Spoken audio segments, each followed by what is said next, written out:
Hi friends, నేను మీ కరణ్. రాత నా తలరాత ఇలా ఉందేమిటి దేవుడా అంటాము.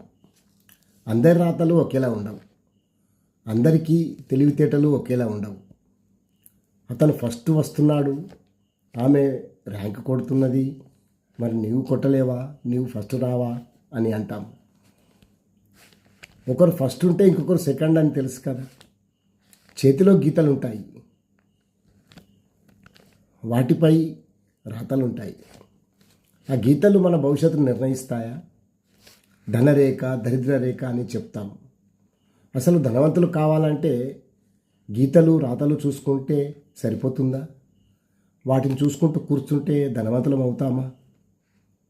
ఏ పని చేయక్కర్లేదా? ఎవరైనా కష్టపడాలి, సాధించాలి, గొప్పవాళ్ళు కావాలి అనుకుంటే, కానీ రాతల్ని గీతల్ని కాదు. జ్ఞానాన్ని నేర్చుకోవాలంటే జ్ఞానం పెంచుకోవాలి. నిండు నూరేళ్ళు బతుకు అంటాము. శరీరాన్ని, ఆరోగ్యాన్ని కాపాడుకోవాలి.